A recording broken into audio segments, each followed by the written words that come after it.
메이저리그 괴물 타자들 사이에 김하성 선수의 이름이 눈에 확 띕니다.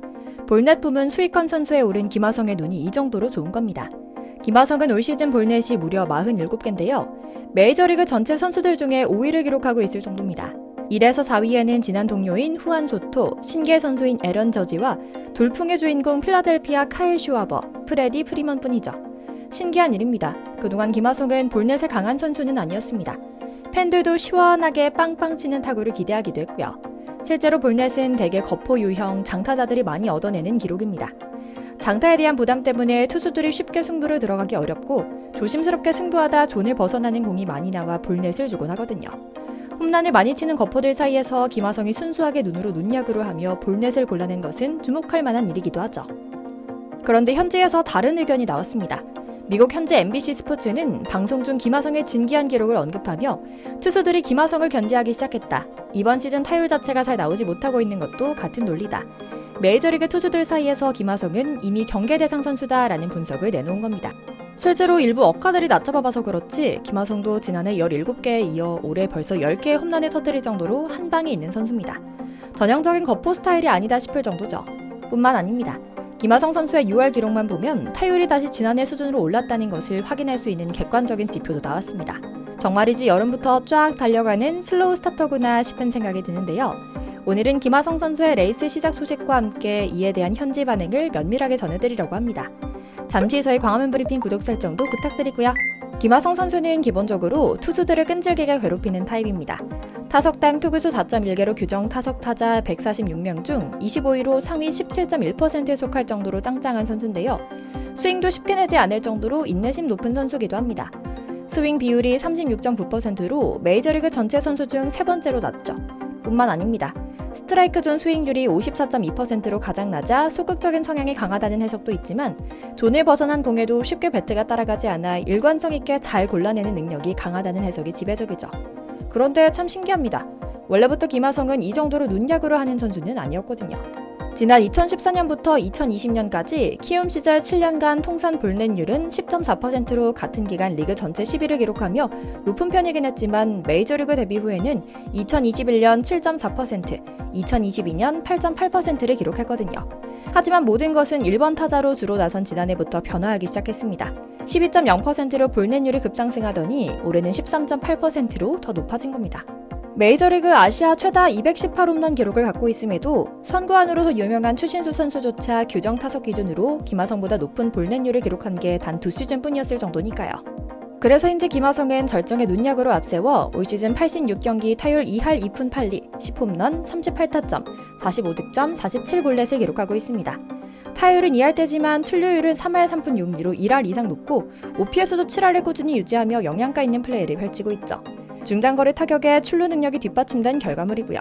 그래서인지 현지 언론에서는 김하성의 지난해 타격폼을 바꾸며 타율을 올렸다면 올해는 눈야구 실력을 올리며 시즌 후 FA 시장에서 높은 평가를 받을 것으로 기대된다. 선구안이 되는 타자는 쉽게 무너지지 않기 때문에 꾸준함을 담보할 수 있다. 타격 슬럼프가 와도 기간을 짧게 가져가면서 꾸준한 출루로 생산력을 유지할 수 있기 때문이다. 이런 타자가 유격수라는 프리미엄 포지션이라면 가치는 더 높아질 수밖에 없다며 극찬하기도 했죠. 김하성은 시즌 첫 한 달 반여 동안 0점 조절을 하고 있었습니다. 공은 좀처럼 잘 맞지 않아 타율이 1할대로 떨어지기 일보 직전이었고 특유의 호수비를 보여줄 기회도 많지 않았습니다. 어떻게든 한국 선수들을 평가해보겠다는 한국인 억가들은 김하성은 유격수 감량이 안 된다, 몸에 맞지 않은 옷을 입고 있다며 욕했지만 김하성 흉은 역시나 보는 사람만 손해인 장사였습니다. 지역 매체는 한 발 더 나아가 김하성에게 이런 상황에서는 계약이 끝나는 대로 샌디에이고를 배신하더라도 빨리 다른 팀과 재계약을 알아봐야 한다라는 충언을 날릴 정도입니다. 사실 진짜 뜻은 김하성이 떠나길 바란다기보다는 샌디에이고 구단이 백의종군해야 한다는 주문을 한 것이긴 합니다. 이스트 빌리지 타임스는 구단의 내부 문제를 먼저 해결하는 것이 더 많은 선수들의 연장 계약을 체결하는 것보다 우선해야 한다고 말합니다. 팀 연봉 총액이 2억 4천만 달러를 넘을 정도로 메이저리그 전체 30개 구단 중 세 번째로 비싼 팀이면서도 포스트 시즌 탈락이 머지않은 상황을 비꾸며 던진 말인데요. 실제로 샌디에이고는 마차도, 타티스, 보가츠 및 다르비쉬와 2030년대까지 10년 가까이 혹은 그 이상 계약이 묶여 있습니다. 계약 당시만 해도 좋은 선수들을 오랫동안 붙잡아두는 것이 현명한 선택처럼 보였지만 한 시즌 만에 빠르게 상황이 확 바뀌었습니다. 플레이오프 진출 확률은 3%에 불과하거든요.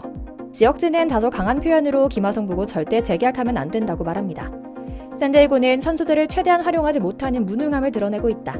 선수 육성 및 분석 관련 직원들은 싹 다 갈아치워야 한다. 대대적인 직원 교체 없이 선수들과 재계약만 한다면 오히려 이 멋진 선수들이 멋진 팀에서 뛸 수 있는 기회를 뺏어가는 일이 된다.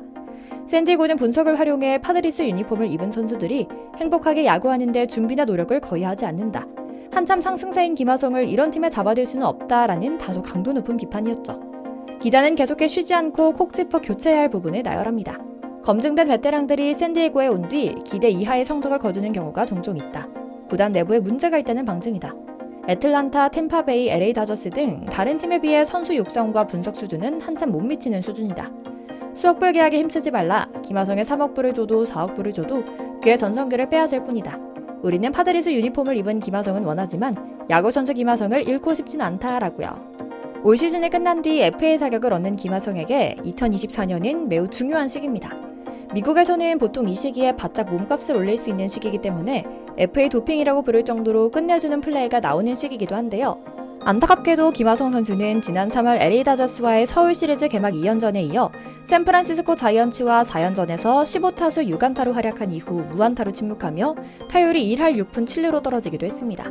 하지만 꾸준한 마음관리와 컨디션 조절을 통해 결국 다시 펄펄 날며 타율을 2할대로 끌어올렸죠. 꾸준함이라는 게 정말 어려우면서도 힘들고 중요한 일이라는 것을 다시금 생각하게 하는 지점인데요. 그래도 김하성의 모든 지표가 좋지 않은 것은 아닙니다. 김하성의 스탯에서 가장 눈에 띄는 대목이 있다면 바로 6월 기록입니다. MLB 공식 유튜브 채널도 이런 김하성의 활약에 집중해 특별 방송을 편성하기도 했는데요. 이 영상에는 김하성이 6월 들어 기록한 홈런이나 결정적인 안타 장면이 담겨 있었습니다. 수비에서 입이 떡 벌어지게 만든 호수비 모습도 포함됐고요. 그야말로 김하성 단 한 명만을 위한 하이라이트 필름을 메이저리그 공식 유튜브에서 만든 겁니다. 하지만 근거 있는 극찬이었습니다. 김하성은 6월 한 달간 27경기에 출전해 2할 5푼 6리 타율, 3홈런 14타점, 15득점 2도루, OPS 7할 8푼 6리를 기록했습니다. 장타력이나 출루 능력에서도 준수한 모습으로 팀에 기여했으며 특히 지난달 22일 밀워키전을 시작으로 9경기 연속 안타 행진을 이어가기도 했죠. 그래서인지 김하성에 대한 시장의 평가도 하늘을 찌르고 있습니다. 미국 야후 스포츠는 며칠 전 메이저리그 FA 순위 상위 25인이라는 주제로 올 시즌 종료 후 FA로 풀리는 선수들의 랭킹을 매기는 시간을 가졌는데요. 이번 시즌을 앞두고 샌디에고에서 뉴욕 양키스로 트레이드된 후안 소토가 1위를 차지한 가운데 김하성은 8위에 자신의 이름을 올렸죠. 기자는 김하성과 샌디에고는 다음 시즌 700만 불의 상호 합의 옵션을 갖고 있다. 하지만 김하성이 부상을 당하지만 않는다면 이를 거절할 것이 당연해 보인다. 김하성은 지난해 공격에서 커다란 성장을 이뤄냈다. 엘리트급 주루와 수비, 선구안도 갖고 있다. 올해도 김하성의 파워가 이어지고 있지만 전반적인 성적은 아직 운이 따르지 않았다. 김하성은 독특한 슬로우 스타터다. 이번 겨울에 매우 많은 인기를 누릴 것이다 라고 예언하기도 했죠. 물론 올 시즌은 출발이 다소 좋지 않습니다. 김하성은 경험 많은 젠더 보거트를 밀어내고 1년 만에 주전 유격수 자리를 되찾았지만 타격에서 지난해만큼의 모습은 보이지 못하고 있거든요. 다만 김하성의 올 시즌을 퇴보라고는 할 수 없는 것 같습니다. 홈런과 도루 누적 페이스만큼은 지난 시즌과 비교해도 크게 뒤지지 않거든요. 여기에 타석당 볼넷 비율도 지난해 12%에서 올해는 14%로 늘었고 반대로 삼진 비율은 19.8%에서 17.7%로 줄었죠. 95마일 이상의 하드히트 비율도 26.7%에서 32.5%로 올랐습니다.